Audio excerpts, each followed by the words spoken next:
I wanted to show you how to add texture to a full size image. I showed you how I add texture on to a part image, but today, because what I see a lot of people doing is actually applying it to the whole image, where it makes the model look like they're floating because you've applied the texture from top of the screen to the bottom. So I wanted to go through and show you what I do to make it look like the texture's actually on the floor and on the wall.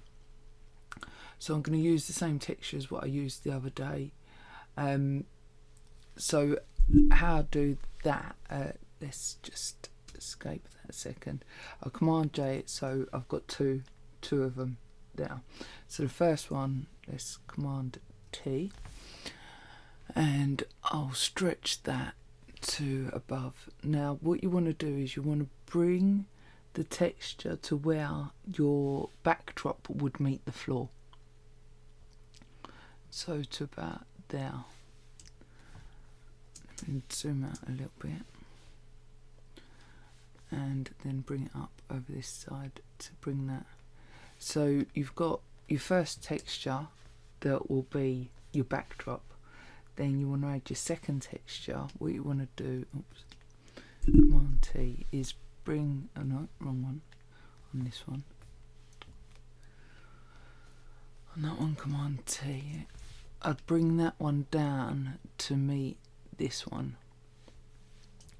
Now again, I'll zoom out because this one you need to really zoom out on. So you bring it to the same size.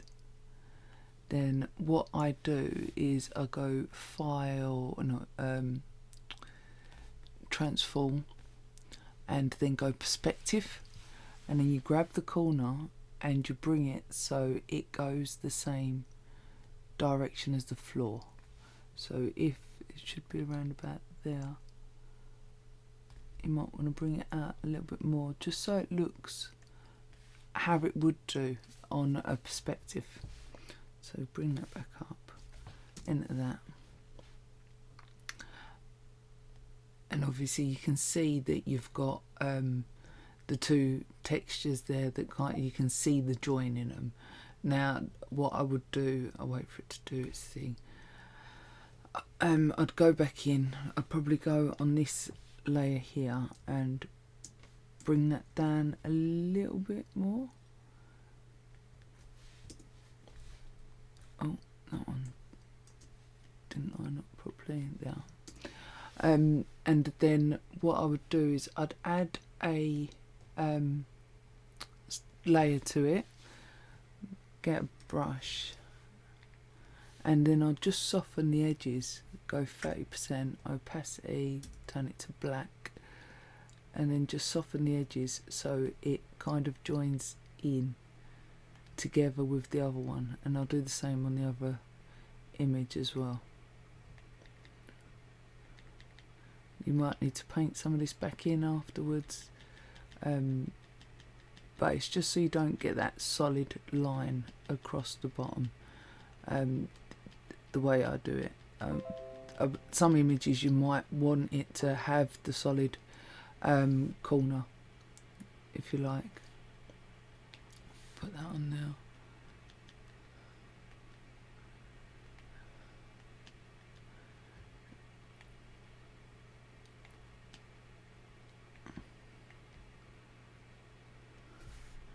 Go back to this one a second. X, paint some back in. Not wrong one. Have to remember what layer you're working on as well, because obviously sometimes you forget. You can always blur this section as well, but we'll be adding blur onto it as we did on the last one anyway.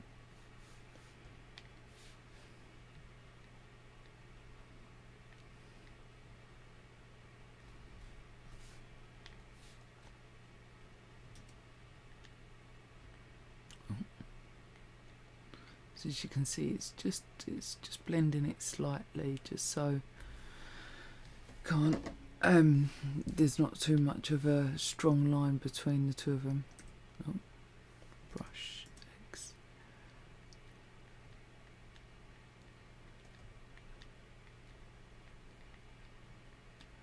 And I'll go with that there. Then what I would do is highlight both of them, Command E or Control E, and then that makes that into one complete image.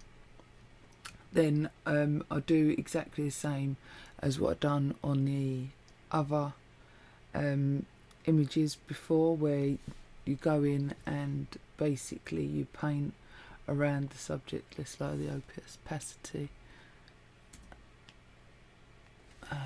0. Again, I'm doing this slightly different to the way I've done the last one, because I'd already done the blending mode last time, but I'm just showing you quickly for the purposes of this video. Obviously I'd normally take a lot more time on doing this than what I am here. Need to go around all the edges, making sure that the edges are blended well, just like I showed in the last video. And as you can see, without the blending mode, you can see how it does look like the person standing there. Let's go in, filter, blur, that's in blur.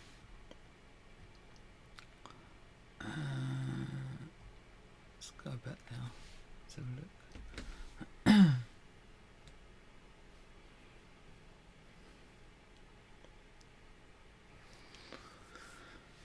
I think it's time for me to get a new Mac, but I really don't want to be spending the money. But I'll keep on trying to convince myself out of it.